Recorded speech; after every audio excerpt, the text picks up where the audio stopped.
I believe that if we are honest with ourselves, that the most fascinating problem in the world is, who am I?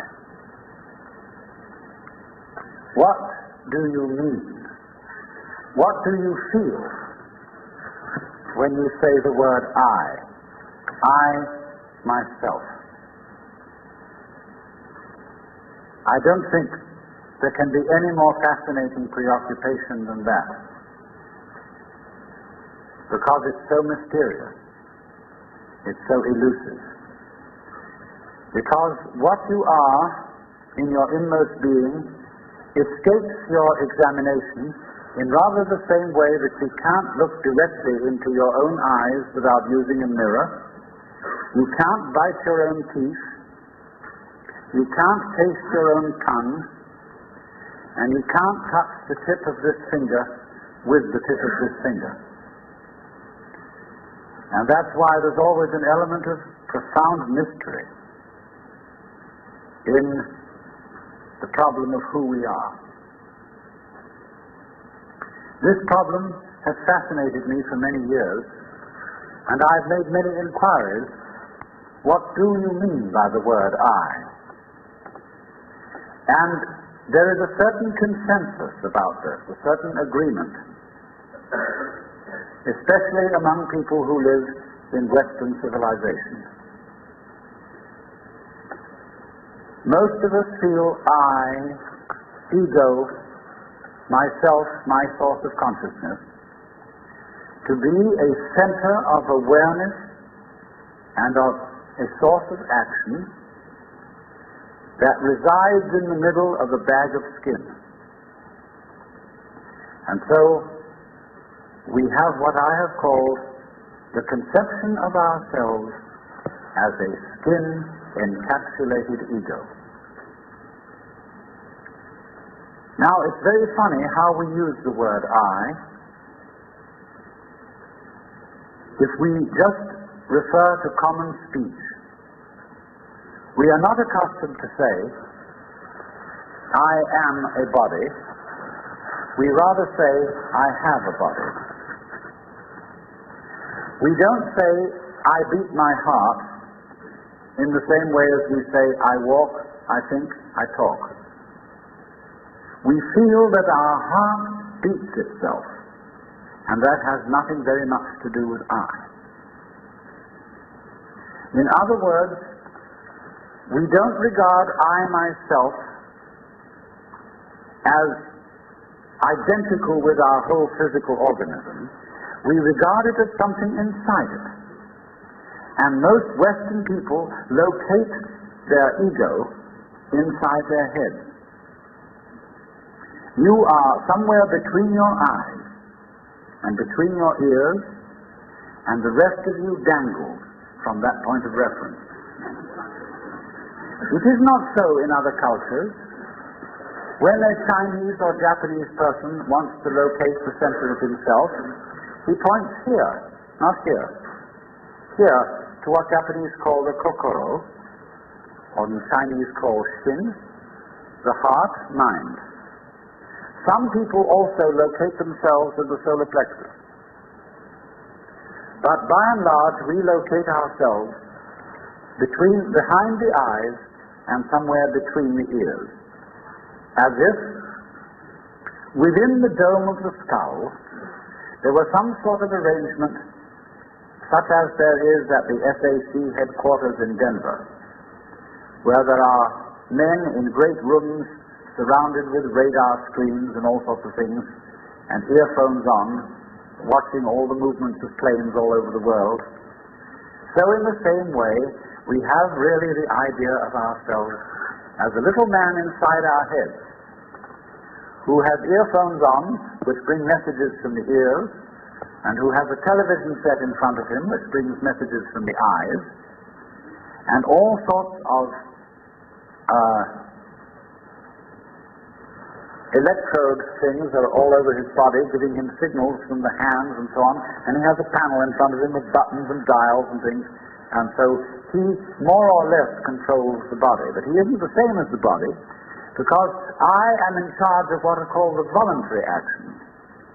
and what are called involuntary actions of the body, they happen to me. I am pushed around by them, but to some extent also I can push my body around. This, I have concluded, is the ordinary, average conception of what is oneself. And look at the way children, influenced by our cultural environment, ask questions. Mummy, who would I have been if my father had been someone else? You see, the child gets the idea from our culture that the father and mother gave him a body into which he was popped at some moment. Whether it was conception or whether it was parturition is a little bit vague. But there is, in our whole way of thinking, the idea that we are a soul, a spiritual essence of some kind, imprisoned inside a body. And that we look out upon a world that is foreign to us. In the words of the poet Houseman, I, a stranger and afraid, in a world I never made. And so therefore we speak of confronting reality, facing the facts. We speak of coming into this world. And this whole sensation that we are brought up to have of being an island of consciousness locked up in a bag of skin, facing outsiders, a world that is profoundly alien to us in the sense that what is outside me is not me. This sets up a fundamental sensation of hostility and estrangement between ourselves and the so-called external world. And therefore, we go on to talk about the conquest of nature, the conquest of space, and view ourselves in a kind of battle array towards the world outside us. I shall have much more to say about that in the second lecture. But in the first now, I want to examine the strange feeling of being an isolated self. Now actually, it is absolutely absurd to say that we came into this world. We didn't. We came out of it. What do you think you are? Supposing this world is a tree. Are you leaves on its branches, or are you a bunch of birds that settled on a dead old tree from somewhere else? Surely, everything that we know about living organisms from the standpoint of the sciences shows us that we grow out of this world. That we, each one of us, are what you might call symptoms of the state of the universe as a whole. But you see, that is not part of our common sense. Western man has for many centuries been under the influence of two great myths. When I use the word myth, I don't necessarily mean falsehood. To me, the word myth signifies a great idea in terms of which man tries to make sense of the world. It may be an idea, it may be an image. Now, the two images which have most profoundly influenced Western man are, number one, the image of the world as an artifact, like a carpenter's table or a jar made by a potter. Indeed, in the book of Genesis, there comes the idea that man was originally a clay figurine made out of the earth by the Lord God, who then breathed into this clay figurine and gave it life. And the whole of Western thought is profoundly influenced through and through and through by the idea that all things, all events, all people, all mountains, all stars, all flowers, all grasshoppers, all worms, everything are artifacts. They have been made. And it is therefore natural for a Western child to say to its mother, "How was I made?" That would be quite an unnatural question for a Chinese child, because the Chinese do not think of nature as something made. They look upon it as something that grows, and the two processes are quite different. When you make something, you put it together, you assemble parts, or you carve an image out of wood or stone, working from the outside to the inside. But when you watch something grow, it works in an entirely different way. It doesn't assemble parts. It expands from within and gradually complicates itself, expanding outwards, like a bud blossoming, like a seed turning into a plant. But behind our whole thought in the West is the idea that the world is an artifact, that it is put together by a celestial architect, carpenter, and artist, who therefore knows how it was done. When I was a little boy, and I asked many questions which my mother couldn't answer, she used to resort in desperation to saying, "My dear, there are some things that we are not meant to know." And I said, "Well, will we ever find out?" And she said, "Yes, when we die and we go to heaven, it will all be made clear." And I used to think that on wet afternoons in heaven, we would all sit around the throne of grace and say to the Lord God, "Now just why did you do it this way? And how did you manage it that?" And he would explain it and make it all very clear. All questions would be answered. Because as we have popularly, in popular theology, understood the Lord God, He is the mastermind who knows everything. And if you ask the Lord God exactly how high is Mount Whitney, the nearest millimeter, He would know exactly like that and would tell you. Any question? The Cosmic Encyclopedia Britannica.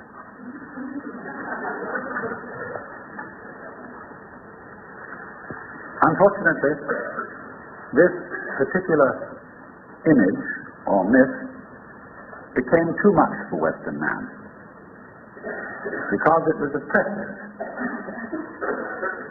To feel that you are known through and through and watched all the time by an infinitely just judge. I have a friend, a very enlightened woman. She's a Catholic convert, but a very enlightened Catholic. And in her bathroom, she has on the pipe that connects the tank with the toilet seat a little framed picture of an eye. And underneath in Gothic letters is written, "Thou God seest me." Everywhere is this eye watching, and judging you. So that you always feel you're never really by yourself. But the old gentleman is observing you and writing notes in his black book. And this became too much for the West. It became oppressive. They had to get rid of it. And so instead, we got another myth. The myth of the purely mechanical universe. This was invented at the end of the 18th century. It became increasingly fashionable throughout the course of the 19th century and well into the 20th century, so that it is today's common sense. Very few people today really believe in God in the old sense. They say they do. but they really hope there is a God. They don't really have faith in God. They fervently wish that there was one and feel that they ought to believe that there is. But the idea of the universe being ruled by that marvelous old gentleman is no longer plausible. It isn't that anybody's disproved it, but it just somehow doesn't go with the vast infinitude of galaxies and the immense light-year distances between them and so on. So instead it has become fashionable, and it is nothing more than a fashion, to believe that the universe is dumb, stupid, that intelligence, values, love, and fine feelings reside only within the bag of the human epidermis, and that outside that the thing is simply a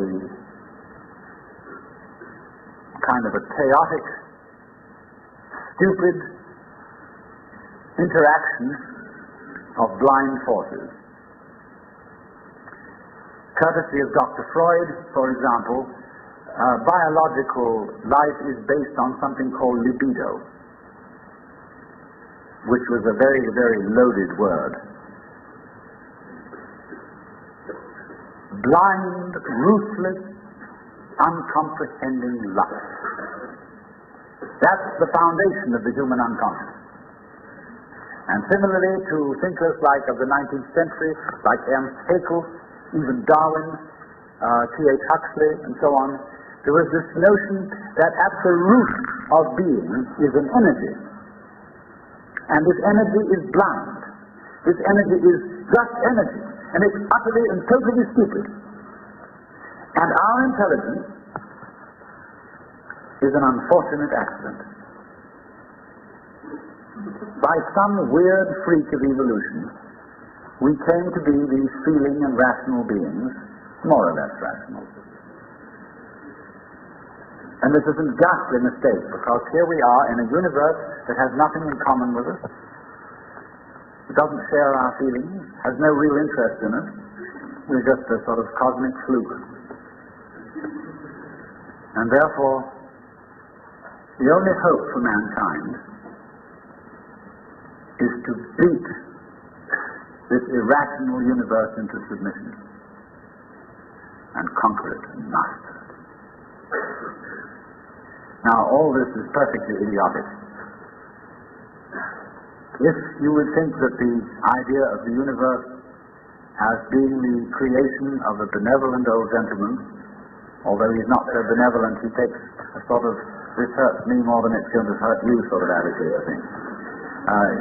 You can have that on the one hand, and if that becomes uncomfortable, you can exchange it for its opposite, the idea that the ultimate reality doesn't have any intelligence at all. At least that gets rid of the old bogey in the sky, in exchange for a picture of the world that is completely stupid. Now, these ideas don't make any sense, especially the last one, because you cannot get an intelligent organism, such as a human being, out of an unintelligent universe. The saying in the New Testament that figs do not grow on thistles nor grapes on thorns applies equally to the world. You do not find an intelligent organism living in an unintelligent environment. Look, here is a tree in the garden, and every summer it produces apples, and we call it an apple tree, because the tree apples. That's what it does. All right. Now here is a solar system inside a galaxy, and one of the peculiarities of this solar system is that at least on the planet Earth there are people.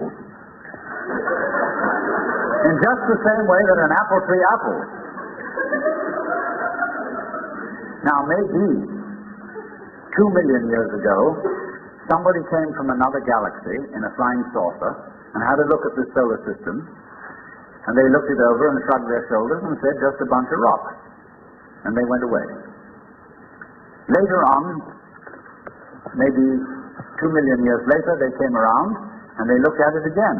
And they said, excuse me, we thought it was a bunch of rocks, but it's peopling. And it's alive, after all, it has done something intelligent. Because you see, we grow out of this world in exactly the same way that the apples grow on the apple tree. If evolution means anything, it means that. But you see, we curiously twist it. We say, well, first of all, in the beginning, there was nothing but gas and rock. And then intelligence happened to arise in it, like a sort of fungus or slime on the top of the whole thing. But we're thinking in a way, you see, that disconnects the intelligence from the rocks. Where there are rocks, watch out.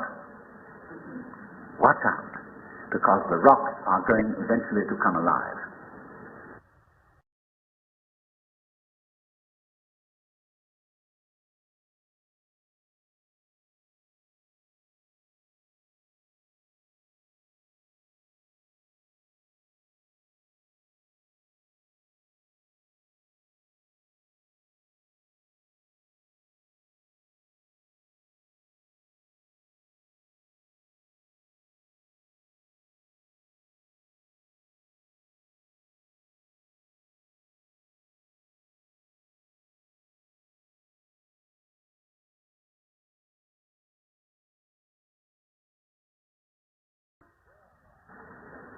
Where there are rocks, watch out.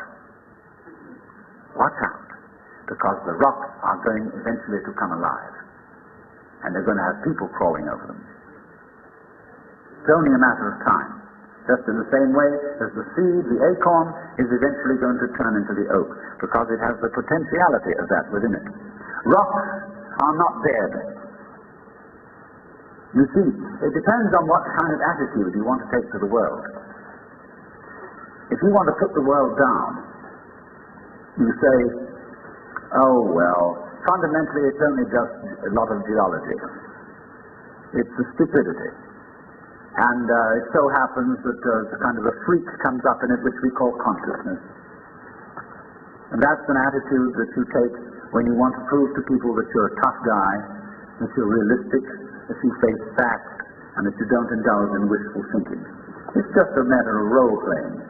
And you must be aware of these things. They are fashions in the intellectual world. On the other hand, if you feel warm-hearted towards the universe, you put it up instead of putting it down, and you say about rocks, they're really conscious, but a very primitive form of consciousness. Because after all, when I take even this crystal here, which is glass, and go, well, it makes a noise. And that response, that resonance, is an extremely primitive form of consciousness. Our consciousness is much more subtle than that. But when you hit a bell and it rings, you touch a crystal and it responds, inside itself, it has a very simple reaction. It goes jangle inside, whereas we go jangle with all sorts of colors and lights and intelligent ideas and thoughts. It's more complicated. But both are equally conscious. But conscious in different degrees. That's a perfectly acceptable idea. It's just the opposite of the idea. See, all I'm saying is that minerals are a rudimentary form of consciousness, whereas the other people are saying that consciousness is a complicated form of minerals. You see, what they want to do is to say everything is kind of there. Whereas what I want to say is, hooray, life is a good show. Now then, as we study man or any other living organism and try and describe his accuracy and scientifically, we find that our normal sensation of ourselves as isolated egos inside a bag of skin is a hallucination. It really is. It's absolutely nothing. Because when you describe human behavior, or the behavior of a mouse or a rat or a chicken or anything you want to describe, you find that as you try to describe its behavior accurately, you must also describe the behavior of its environment. Supposing I walk, and you want to describe the action of walking, you can't talk about my walking without also describing the floor. Because if you don't describe the floor and the space in which I am moving, all you will be describing is somebody who's swinging his legs in empty space. So to describe my walking, you must describe the space in which you find me. You know, you couldn't see me unless you could also see my background, what stands behind me. See, if I myself, if the boundaries of my skin were coterminous with your whole field of vision, you wouldn't see me at all. You would see my bright red vest instead. That's why I put it on this evening, to demonstrate this point. And that would be the thing that fills your field of vision, the thing standing there. You wouldn't see me, because in order to see me, you have to see not only what is inside the boundary of my skin, you have to see what is outside it too. Now that's terribly important. Really, the fundamental, ultimate mystery, the only thing you need to know to understand the deepest metaphysical secret is this: that for every outside there is an inside, and for every inside there is an outside. And although they are different, they go together. There is, in other words, a secret conspiracy between all insides and all outsides, and the conspiracy is this: to look as different as possible, and yet underneath to be identical, because you don't find one without the other. Like Tweedledum and Tweedledee agreed to have a battle. Note that, agreed. So there is a secret.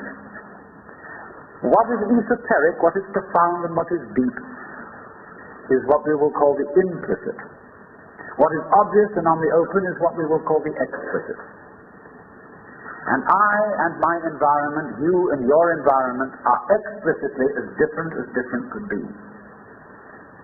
But implicitly, you go together. And this is discovered by the scientist when he tries, as the whole art of science is to describe what happens exactly. And when he describes exactly what you do, he finds out that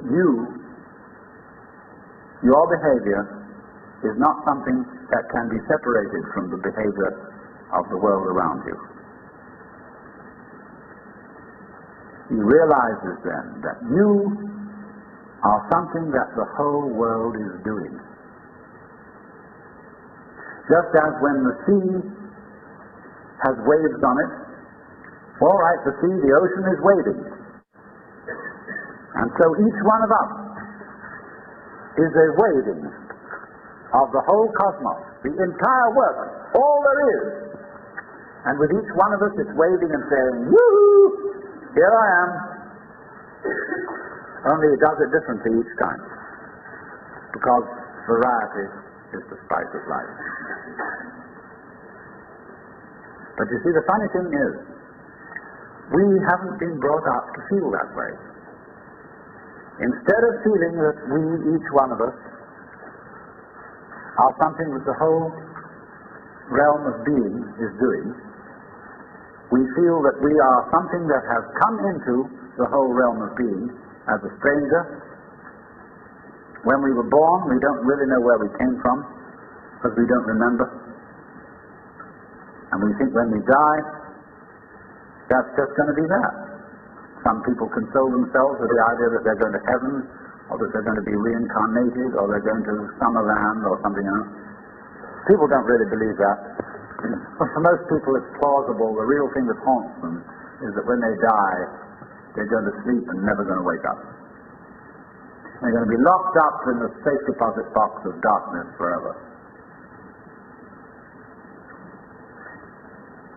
But that all depends, you see, upon a false notion of what is oneself.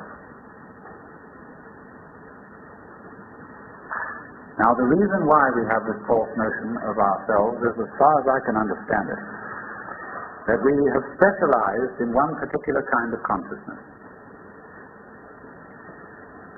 Being very general, rough,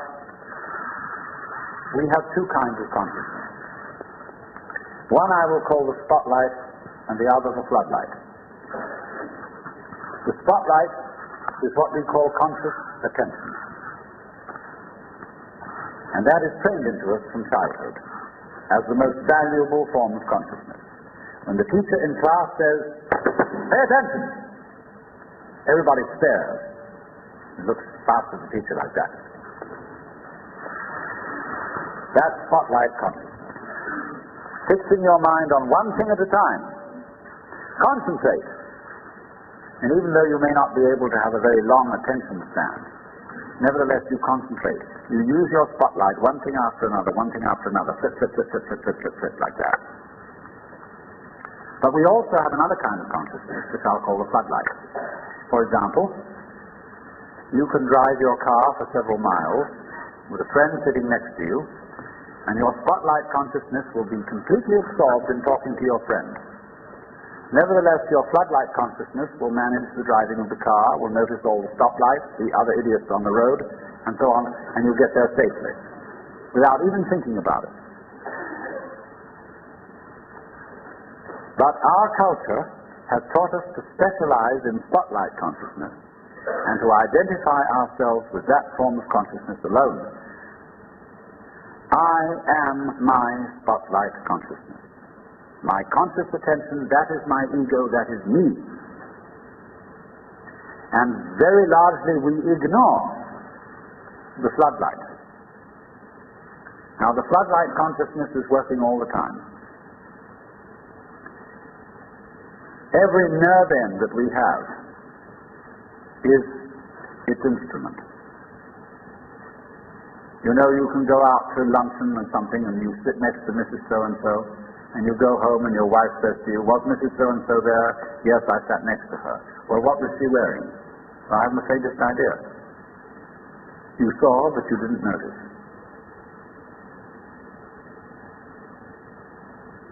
Now, because we have been brought up to identify ourselves with the spotlight consciousness, and the floodlight consciousness is undervalued, we have this sensation of ourselves as being just the spotlight. Just the ego that looks and attends to this and that and the other. And so we ignore and are unaware of the vast, vast extent of our being. People who by various methods become fully aware of their floodlight consciousness have what is called a mystical experience, or a cosmic consciousness, or what the Buddhists call bodhi, awakening. The Hindus call moksha, liberation, because they discover that the real deep self, that which you really are, fundamentally and forever, is the whole of being. All that there is, the work, that's you. Only that universal self that is you has the capacity to focus itself at ever so many different here and nows. So when you use the word I, this, as William James said, is really a word of position, like this or here. Just as a sun or star has many rays, so the whole cosmos expresses itself and you, and you, and you, and you, and you, with all the different variations. It plays games. It plays the John Doe game, the Mary Smith game. It plays the beetle game, the butterfly game, the bird game, the pigeon game, the fish game, the star game. Just like these are games that differ from each other, just like backgammon, whist, bridge, poker, pinochle, or like waltz, mazurka, minuet, and so on. But dance, with infinite variety. But every single dance that it does, that is to say, you is what the whole thing is doing. But you see, we forget it. We don't know. We've been brought up in a special way so that we are unaware of the connection. Unaware that each one of us is the work, playing it this way for a while. And so we have been taught to dread death, as if that were the end of the show. It won't happen anymore. And therefore to be afraid of all the things that might bring about death, pain, sickness, suffering. And if you don't know, you see, if you're not really vividly aware of the fact that you are basically the work, you have no real joy in life. You're just a bundle of anxiety mixed up with guilt. Because you see, when we bring children into the world, we play awful games with them. Instead of saying, how do you do? Welcome to the human race. Now, my dear, we are playing some very complicated games. And these are the rules of the game we're playing. I want you to understand them, and then you learn them, and then when you get a little bit older, you may be able to think up some better rules. Instead of being quite direct with our children, instead we say, you're here on probation, you understand that? And maybe when you grow up a bit, you'll be acceptable. But until then, you should be seen and not heard. You're a mess. And you've got to be educated and schooled and whipped until you're human. So that these attitudes which are inculcated into us in infancy go on into old age. The way you start out is liable to be the way you finish. So people going around fundamentally feeling that they don't belong. Because their parents said to them in the first place, look, you don't really belong here. You're here on sufferance. You're on probation. You're not a human being yet. And people feel this right on into old age. And so they figure that the universe is presided over by this awful kind of God the Father parent, who yes has our best interest at heart, is loving, but who spares the rod, spoils the child. Whom the Lord loveth, he chastens.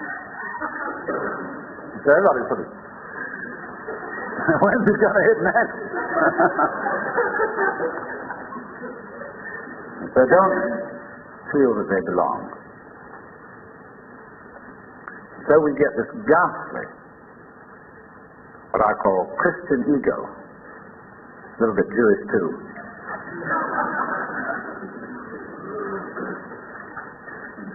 who really feels that he's homeless, he's an orphan. Even the Christians say we are sons of God by adoption and grace. Not real sons, but by adoption and grace and suffering. And so comes this sensation, so characteristic of Western man and indeed of all highly civilized people, of being a stranger in the earth, a momentary flash of consciousness between two eternal blackness. And therefore, in constant contentiousness with everything around you, not only with other people, but with the earth, with the waters, and the symbol of it all in our culture is the bulldozer.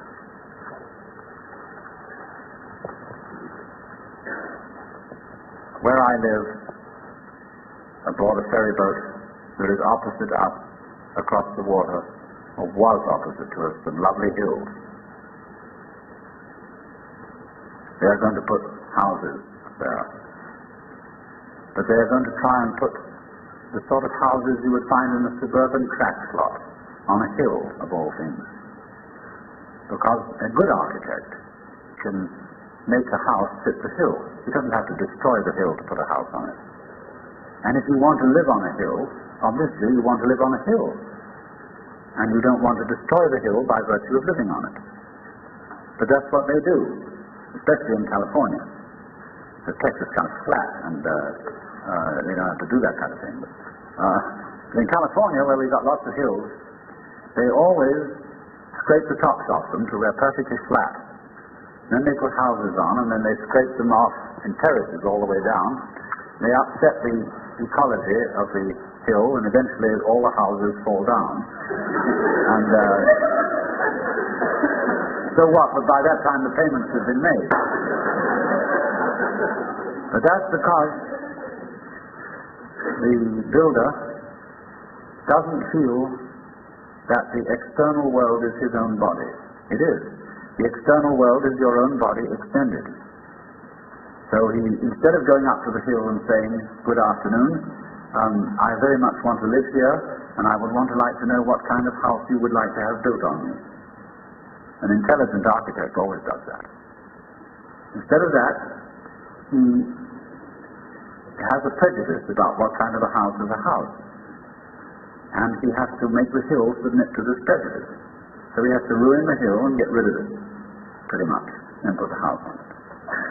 He's absolutely out of his mind. And he's out of his mind because he doesn't realize that the external world is his body. When he realizes that, he'll get his mind back.